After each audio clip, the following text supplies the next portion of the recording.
¿Ok? Está esta contraseña root, donde cae en este caso el root es el superusuario, ¿no es cierto? O el administrador del sistema. Bien, entonces está el usuario root. Bien.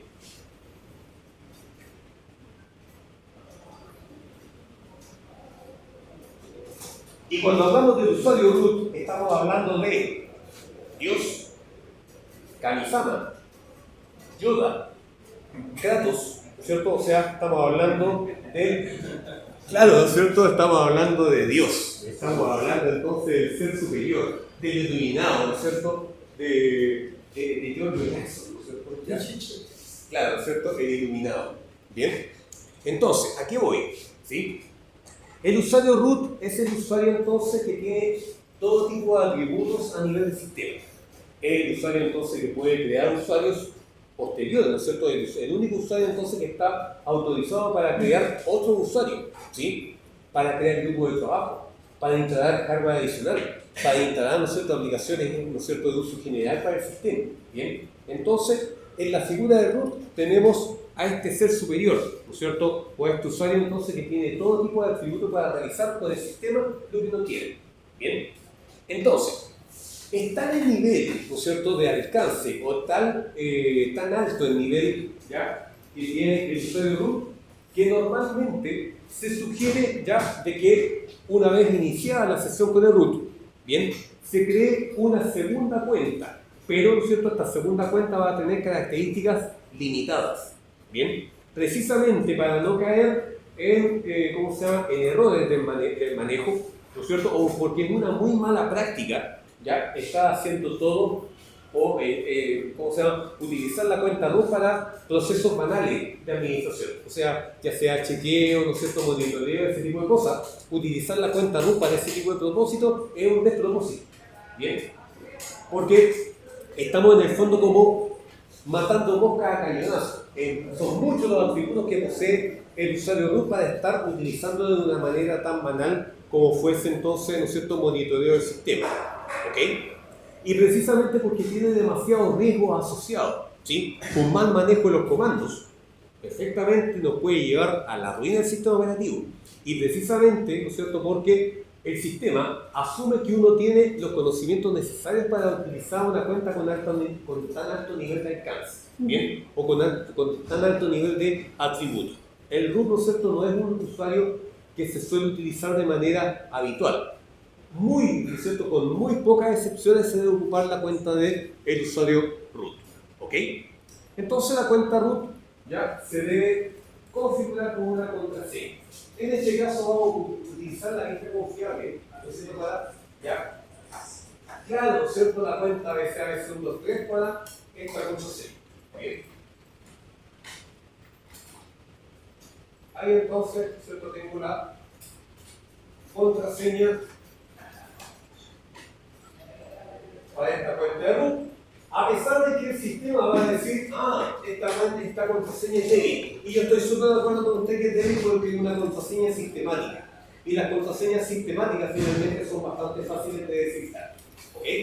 Aún así, ¿sí? Aún así, ¿no es cierto?, aún cuando el sistema me diga que es una contraseña débil, si yo le hago dos clics sobre listo, igual entonces, ¿no es cierto?, la va a validar, porque no es Dios, ¿no es cierto?, porque una es Yoda, una es Kratos, ¿sí?, una es Kami-sama. Bien. Con doble clic, valida entonces finalmente la contraseña. ¿Ok? Entonces, ya teniendo la contraseña del usuario root implementada, continúa entonces con el proceso de instalación. ¿Ok? Mientras instala la Wi-Fi, vamos a hacer algunos, ¿no es cierto?, algunos alcances con respecto a un poquito de la historia de este sistema. ¿Bien? Vamos a... Claro, ¿no es cierto? Hay dos monos que están metidos en esto, ¿sí? Hay dos monos que son protagonistas del surgimiento de Linux, ¿sí? El primer mono, ¿no es cierto?, es Richard Stallman, ¿no es cierto?, alias Jesús, ¿sí?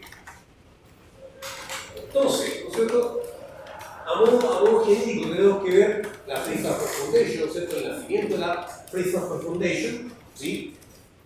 Al mismo tiempo el nacimiento de Linux, gracias, ¿no es cierto?, a este otro mono denominado Linus Torvald, ¿ya? ¿Cómo se llama? Finlandés, ¿sí? ¿No es cierto? Linus Torvald, ¿ya? Que tenía 23 años cuando en Helsinki, ¿no es cierto?, en la Universidad de Helsinki, liberó esta primera esbozo, ¿no es cierto?, del kernel de Linux, ¿sí? Entonces, hay un aporte por parte de Stallman, ¿cierto?, y su GNU, y un aporte entonces a nivel de el kernel de Linux, ¿sí? Y finalmente, ¿cierto?, tanto la GNU como Linux, bien, en conjunto con otros elementos, ya dan vida, ¿no es cierto?, dan cabida a la creación de la distribución. Bien, entonces vamos a hablar un poquito de todo ello. Él es Jesús, ¿sí?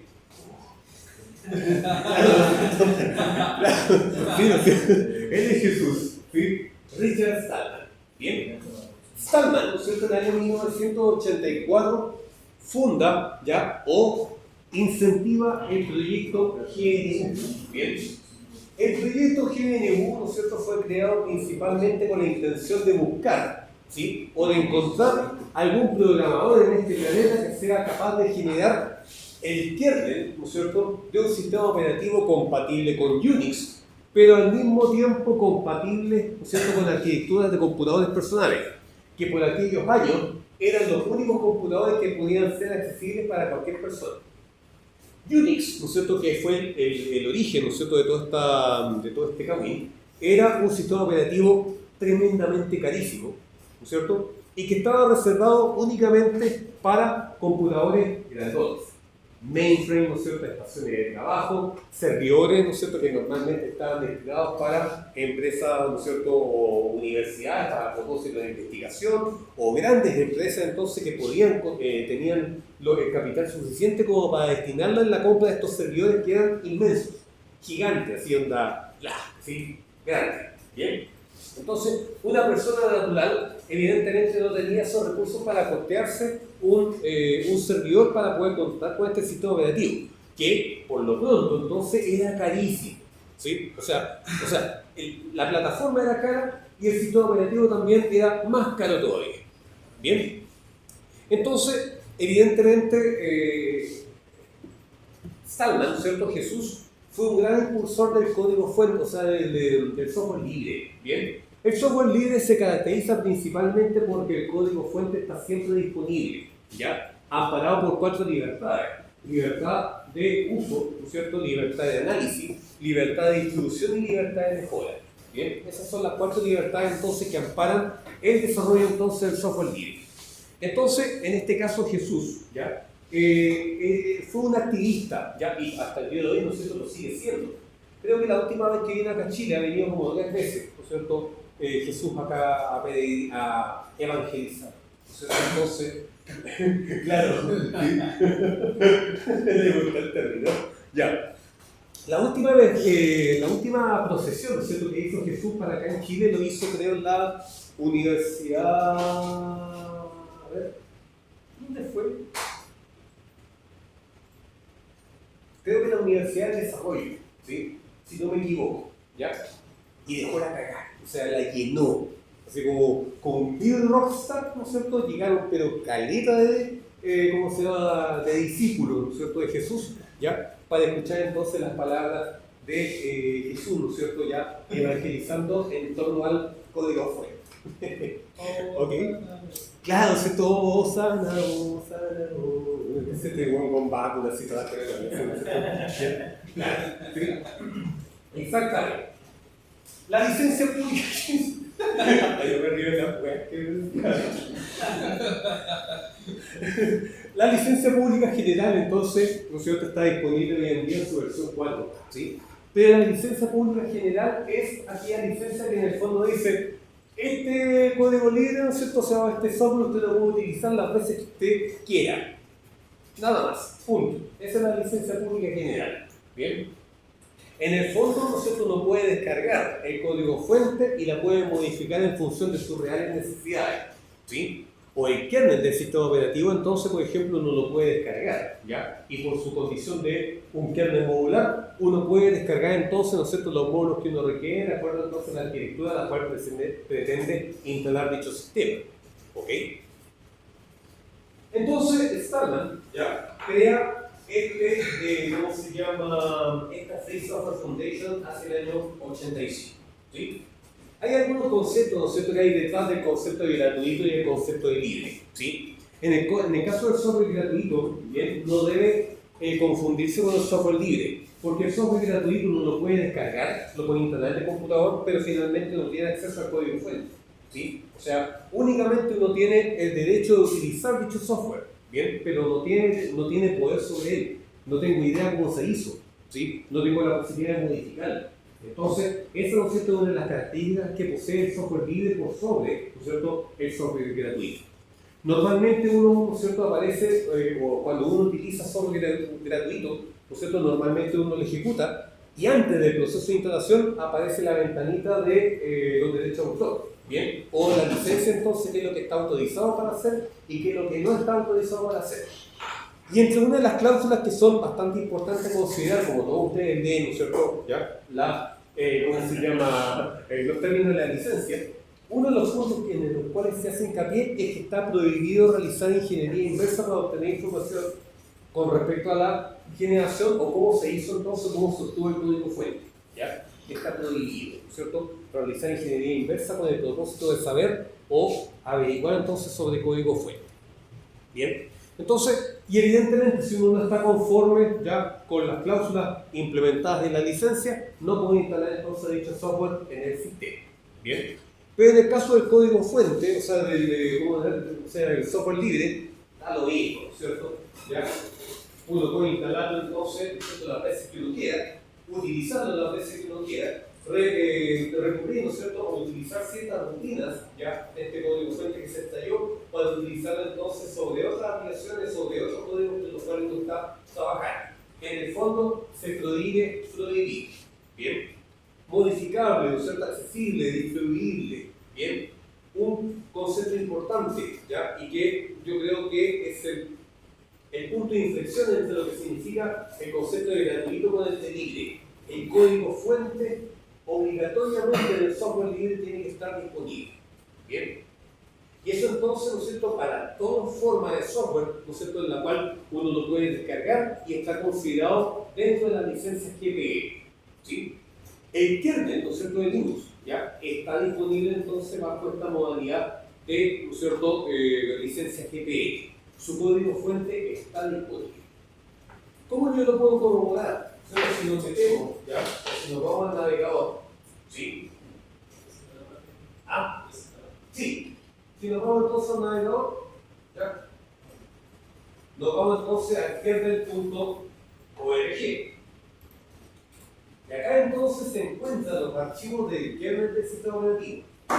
Entonces, lo bueno de esto, ¿ya?, está la versión estable, la 6.0.9. Bien, nos vamos a la función de browse. Y acá nos encontramos entonces con una serie de módulos. Eso es lo bueno que tiene el kernel de Linux. Uno puede descargar los módulos que uno estime conveniente de acuerdo a la arquitectura en la cual puede instalarlos. Linux es uno solo, ¿sí? Linux es uno solo. Pero como, ¿no es cierto?, el kernel es uno solo, pero las plataformas en las cuales yo puedo instalar este sistema operativo son varios, ¿sí? Uno puede seleccionar entonces los módulos, ¿ya?, en función de la plataforma en la cual va a instalar. Si va a instalar en PC, si va a instalar, ¿no es cierto?, en un router, si va a instalar en un sintetizador, estación de trabajo, si va a instalarlo, ¿no es cierto?, en una Raspberry, ¿no es cierto?, en un teléfono inteligente, un smartphone, una tablet, etc. ¿Bien? Entonces, uno va seleccionando los módulos y va entonces armando su propio kernel. ¿Bien? Entonces, en este caso, por ejemplo, nos vamos a los drivers. Un ejemplo, ¿no es cierto? Yo quiero instalarlo en un computador de los años 90, 2000, ¿no es cierto?, que tienen CD-ROM. Entonces, me meto ya a los controladores, ¿no es cierto?, busco el CD-ROM, acá está, y acá entonces tengo el módulo de controlador del CD-ROM genérico. Todo lo acompaña un punto C. ¿Qué significa? ¿sí? El código fuente está disponible en lenguaje C. ¿Sí? Ahí está el código fuente, ¿no es cierto? ¿Ya? Del controlador, ¿no es cierto? Está escrito en C, por lo tanto usted lo debe compilar en C finalmente para poder instalarlo. ¿Bien? Pero el código fuente ahí está. ¿Sí, no es cierto? No es mentira, entonces, donde señalamos que el código fuente está disponible en aquellos software que están amparados bajo la licencia pública general. ¿Bien? Porque, ¿no es cierto?, corresponde, ¿sí?, que una, ¿no es cierto?, de las cláusulas del software libre o del software que están amparados bajo esta licencia pública general señala entonces que el código fuente siempre tiene que estar disponible. Y acá entonces, ¿no es cierto?, es el ejemplo tácito de aquello. ¿Bien? Eso lo cierto con respecto a la GNU, ¿sí? La GNU, ¿no es cierto?, que lo originó Stallman, ¿bien? Entre paréntesis, la GNU es una sigla recursiva, ¿bien?, que significa GNU is not, ¿no es cierto?, de ahí viene la GNU, ¿sí?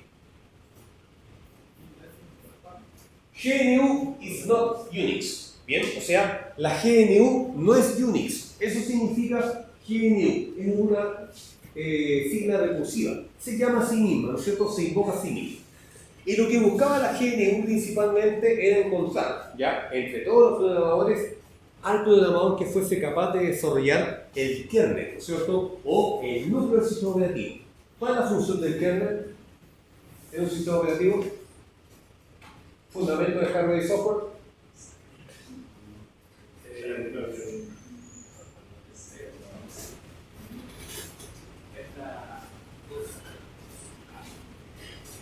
¿Cuál es la función del kernel en todo sistema operativo?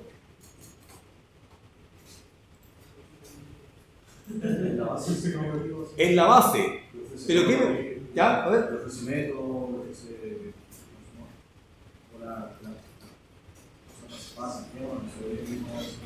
Esos son librerías normalmente, ¿sí? Pero cuando estamos hablando del kernel del sistema operativo, entonces este kernel tiene una función muy particular, ¿sí? La función del kernel, ¿no es cierto?, del sistema operativo es la de, ¿no es cierto?, una porción pequeñita de código, ¿no es cierto?, pequeñita de software, que se encarga de establecer la relación directa entre el hardware y el software, ¿no es cierto? Es el traductor, ¿no es cierto?, o es el elemento de puente que separa ambos universos totalmente distintos, ¿no es cierto? O sea, entre lo tangible y lo intangible existe un, ¿no es cierto?, un elemento de puente o un elemento, entonces, un pontífice, un puente, ¿no es cierto?, de comunicación entre ellos. Ese elemento entonces constituye el kernel, ¿no es cierto?, o el núcleo. Bien, o sea,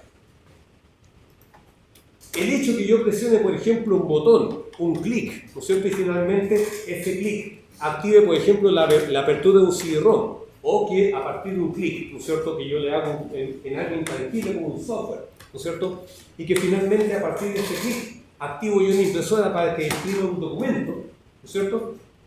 Esa forma o esa manera, entonces, como yo logro que a partir de un elemento tan intangible como un software, que yo lo único que yo puedo ver, entonces, algo en pantalla, yo puedo obtener resultados entonces a nivel tangencial, o sea, a nivel, ¿no es cierto?, reales, ¿sí?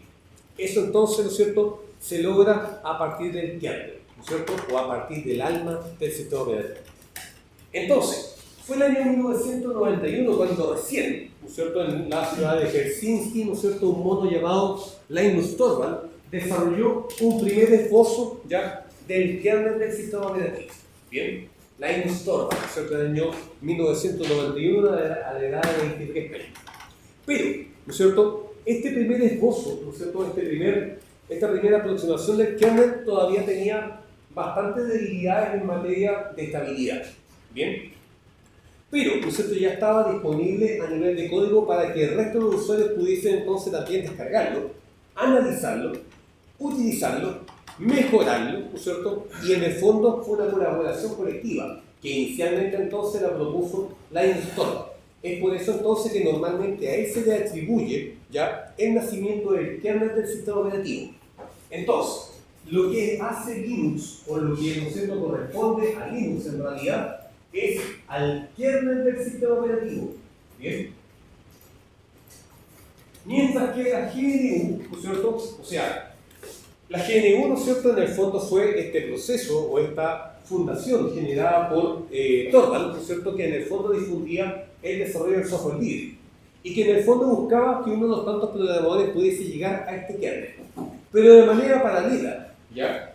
La Free Software Foundation de la GNU fue generando un sinnúmero de aplicaciones, ¿bien? O sea, teníamos juegos, teníamos procesadores de texto, teníamos planillas de cálculo, teníamos navegadores, teníamos gestores de correo, ¿no es cierto?, editores, ¿no es cierto?, de textos simples, etc. Entonces, la GNU le otorgó a Linux, o le otorgó entonces a las distribuciones, todo lo que son las aplicaciones.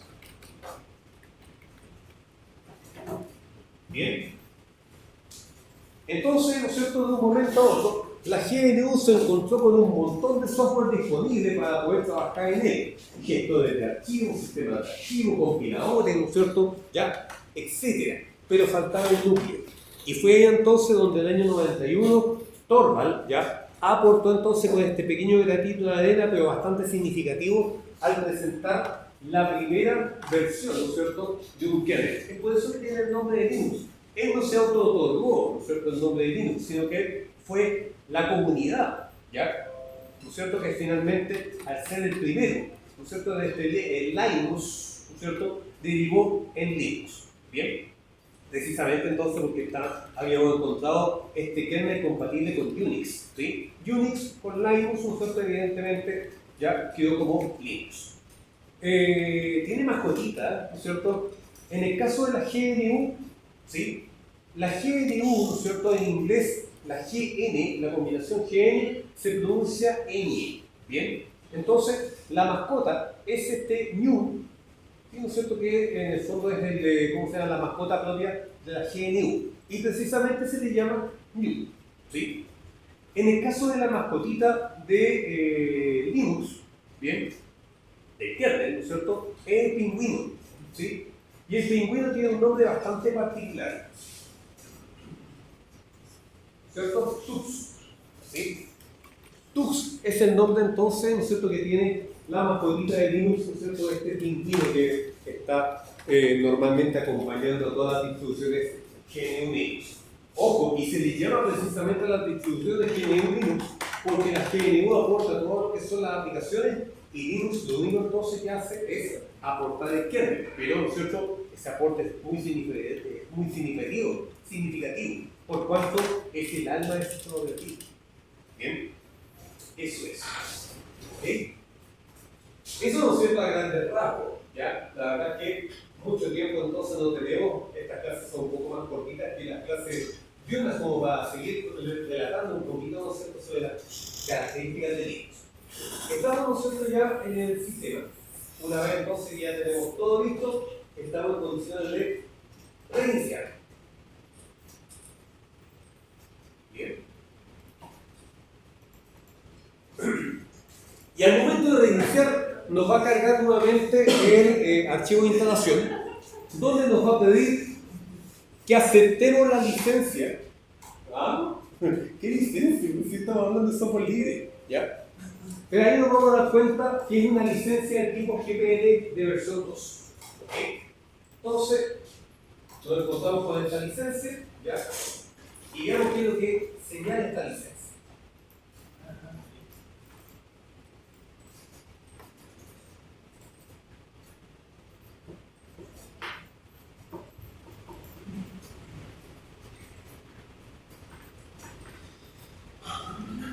Muy bien.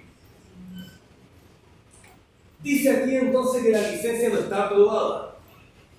¿Ok? Entonces, cuando uno le hace clic, entra en la licencia. Así de escuela, así de chacha. ¿Bien? ¿No es cierto? ¿No es cierto? La licencia en los programas de Windows son los medios testamentos. ¿No es cierto? Cambia acá, son 3 líneas. ¿Bien? Viene sin garantía, ¿no es cierto?, ningún tipo de garantía de ningún orden. ¿Ok? Tampoco, ¿no es cierto?, se encuentra implícito o escrito entonces en ninguna parte. Viene sin garantía, o sea, úsenlo. ¿Sí? Libre, es suyo. Haga lo que quiera con él. ¿Bien? Imprímalo, ¿no es cierto?, en papel, fúmeselo si quiere, ¿no es sé. Ya. Claro. Dice acá, bien, esta distribución, ¿no es cierto?, fue liberada ya como una licencia pública general de versión 2. El código fuente está disponible, ¿no es cierto?, en general. Bien. Los paquetes individuales, ¿no es cierto?, en esta distribución vienen con sus respectivas licencias. Bien. Una copia ya de la licencia GPL de versión 2 está incluida entonces con el archivo de instalación o el medio de distribución. ¿Ok? Eso es lo único que dice.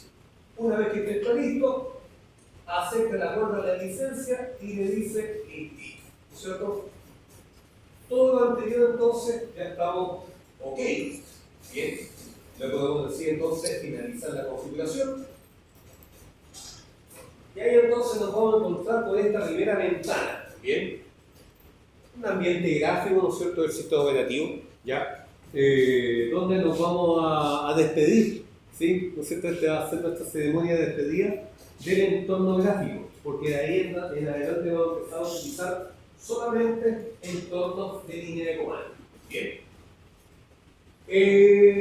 La primera vez entonces que iniciamos el sistema operativo nos vamos a encontrar con una pantallita de bienvenida donde nos hace hincapié entonces en el lenguaje y el país, ¿no es cierto?, o la jerga o el dialecto que elegimos entonces, ¿no es cierto?, de este, ¿cómo se llama?, del idioma.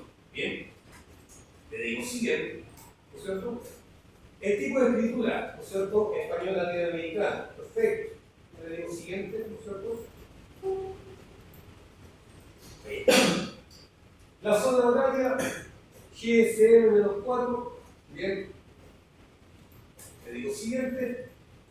Omitamos cualquier integración, ¿no es cierto?, de ambientes en línea, ¿ya? Y finalmente, acá es donde normalmente uno va a crear al usuario orientado a administración tradicional, ¿sí? Les recuerdo, ¿no es cierto?, que normalmente uno le puso inicialmente la contraseña root, pero no es una buena práctica, ¿ya? Está utilizando root de una manera constante, ¿bien? O está utilizando entonces la cuenta del usuario root para tareas cotidianas. Es muy peligroso, ¿ya? Entonces, como sugerencia, o lo primero que uno tiene que hacer a nivel de sistema es crearse una cuenta para uno, ¿cierto? O que en este caso el root, ¿ya? Cree una segunda cuenta que esta cuenta, ¿no es cierto?, se va a utilizar para propósitos de administración tradicional o propósitos entonces de monitoreo, ¿ok? Entonces acá el nombre puede ser cualquiera. En el caso mío, por ejemplo, Idoeda, ¿cierto? Y me va a quedar entonces finalmente el nombre del usuario, Idoeda, ¿sí? Le digo siguiente. La contraseña de Idoeda, está bien, es confiable. Aquí vamos a seguir indagando en otras cuentas. ABC, ABC, entonces, una vez que ya tengo lista esa contraseña, le digo siguiente y finalmente está todo ok, ¿sí? Podemos empezar entonces a utilizar Linux, ¿ya? Y al mismo tiempo podemos entonces empezar a despedirnos de la interfaz gráfica. A ver qué lindo la interfaz gráfica. ¿Sí? Entonces nos encontramos con los primeros pasos, ¿ya? No tiene que abrir. Este icono, ¿no es cierto?, en la patita corresponde al icono de Genome, ¿sí?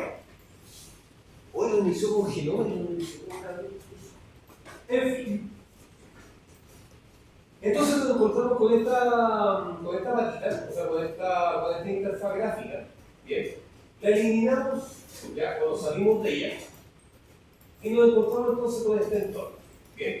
Relativamente parecido, ¿no es cierto?, un entorno basado en Windows, donde en la parte superior se encuentran las aplicaciones, algunos lugares particulares, ¿sí?, etcétera. Acá tengo entonces el botón equivalente al inicio, donde yo puedo apagar el computador, lo puedo bloquear, ¿no es cierto?, accedo a las configuraciones, cableado, el cable de red si está conectado o no, brillo de pantalla, ¿no es cierto?, en el caso que estoy utilizando como se puede hacer el volumen.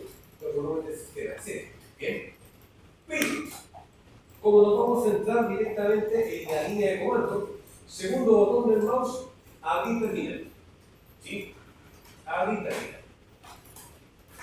Entonces, esta es la terminal del sistema Linux. ¿Sí? La terminal, ¿no es cierto?, se caracteriza siempre por la presencia de este prompt. ¿Sí? Este apartado de texto, ¿no es cierto?, se le llama el prompt.